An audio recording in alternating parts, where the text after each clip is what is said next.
गुरुग्राम के बिलासपुर थाने क्षेत्र में एक दिल दहला देने वाला हादसा सामने आया है, जहां 7 साल के मासूम आशीष का अपहरण कर उसकी हत्या कर दी गई। बिलासपुर थाना पुलिस को मासूम का शव सड़क किनारे मिला, जिसकी कैंची से गोदा गया था। राहगीरों से सूचना मिलते ही पुलिस मौके पर पहुंची और शव को कब्जे में लेकर पोस्टमार्टम के लिए भेज दिया। परिजनों की माने तो वारदात को अंजाम पड़ोस में रहने वाले एक युवक गोलू ने दिया है। पुलिस के मुताबिक मूल रूप से अलवर के रहने वाला कमल अपनी पत्नी माया व 7 साल के बेटे आशीष के साथ बिलासपुर थाना एरिया के गांव फतेहपुर में किराए पर रहता था। वहीं शनिवार को बेटा आशीष पड़ोस में खेलने गया था। शाम को जब मां घर पर लौटी तो आशीष नहीं मिला। ऐसे में उन्होंने कई घंटे तक आशीष की तलाश की, लेकिन कुछ पता नहीं लगा। इसकी शिकायत उन्होंने बिलासपुर थाना पुलिस को दी। पुलिस ने शिकायत के आधार पर गुमशुदगी का मामला दर्ज कर आशीष की तलाश शुरू कर दी थी। रविवार दोपहर को पुलिस को किसी राहगीर ने सूचना दी कि केएमपी से लगती ग्रीन बेल्ट में गांव कलवाड़ी के पास एक बच्चे का शव पड़ा है, जिसके बाद पुलिस ने शव को कब्जे में लेकर पोस्टमार्टम के लिए भेज दिया था। आशीष के शव पर करीब 1 दर्जन चाकू से गोदे जाने के प्रारंभिक तौर पर निशान मिले हैं। वहीं मृतक के पिता ने बताया कि 2 महीने पहले उसका मोबाइल फोन चोरी हो गया था और पड़ोस में ही रहने वाले गोलू ने उसका मोबाइल फोन चोरी किया था, लेकिन मासूम आशीष ने गोलू को मोबाइल फोन चोरी करते हुए देख लिया था, जिसकी जानकारी उसने अपने पिता को दी थी। इसी बात की रंजिश रखते हुए उसने मासूम आशीष को मौत के घाट उतार दिया। मेरी साड़ी का लड़का था। ये शाम को 5 साढ़े 5 बजे घर से निकला था खेलने के लिए। उसके बाद में पता नहीं किसके साथ गया था। ये कैंपी के वहाँ गड्ढे के वहाँ पे मिला था ये घास। अचानक कोई हथियारों से इसको मारा है। ये रात को 7 बजे करीब बात है। सुबह मिली थी इसकी लाश हमको 8 बजे करीब।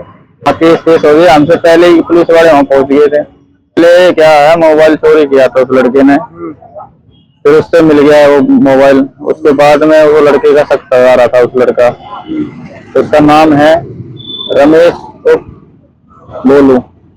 हाँ, वो पड़ोस में गिरफ्तार कर लिया। तो यही है कार्रवाई, उसको कुछ संविधान निकाले।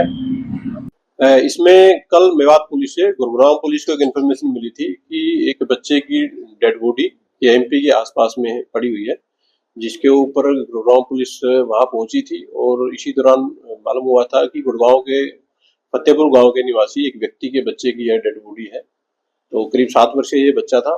गुरुग्राम पुलिस की अलग अलग टीमें स्पॉट पर जाकर के उन्होंने विजिट किया था।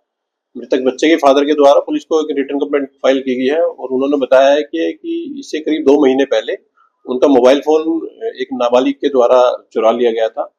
और लेटर ऑन जो ये बच्चा था 7 वर्षीय मृतक, इसके द्वारा अपने पिता को बताया गया था कि ये जो मोबाइल फोन है ये एक नाबालिग अन्य के द्वारा चोरी किया गया था, जिसके ऊपर कि इन लोगों को आपसी समझौता हो गया था। और जैसा कि नाबालिग के द्वारा बताया गया है कि उस घटना में, उस मोबाइल चोरी की घटना में उसके पिता के द्वारा वहां पर मृतक बच्चे के पिता से माफी मांगी गई थी। और इसी बात की रंजिश रखते हुए इसने 7 वर्षीय बच्चे की हत्या कर दी। पुलिस को इंटेरोगेशन में मालूम हुआ है कि करीब 18 से 20 बार इसने कैंची से इस 7 वर्षीय बच्चे के ऊपर किए थे और हत्या करके उसने डेड बॉडी वहां पर दी थी। पुलिस के द्वारा नाबालिग को काबू कर लिया गया है, अरेस्ट कर लिया गया है। और घटनास्थल से जो कैंची इस घटना में प्रयोग की गई थी, पुलिस के द्वारा उसको भी इसमें रिकवर कर लिया गया है। फर्दर जो केस की इन्वेस्टिगेशन पुलिस के द्वारा इसमें की जा रही है। कैसे लेके गया था वहां तक मारने के बाद? देखिए, अभी तक की जो इंटेरोगेशन नाबालिग से हुई है उसमें ऐसा मालूम हुआ है कि ये 7 वर्षीय नाबालिग बच्चे को बहला करके वहां ले गया था।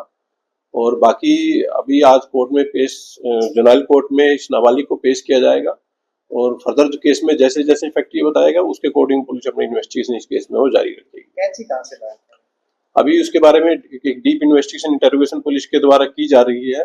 फिलहाल तक की जो इन्वेस्टिगेशन है उसमें यही फैक्ट सामने आया है कि 2 महीने पहले मोबाइल चोरी की घटना का इस 7 वर्षीय बच्चे के द्वारा खुलासा कर दिया गया था। और उस चोरी के बाद में जो नाबालिग एक्यूज है उसके द्वारा, उसके फादर के द्वारा मृतक के पिता से माफी मांगी गई थी और इसी बात की वो रंजिश रखने लगा था और इसी रंजिश के चलते उसने इस हत्या की वारदात को अंजाम दिया है।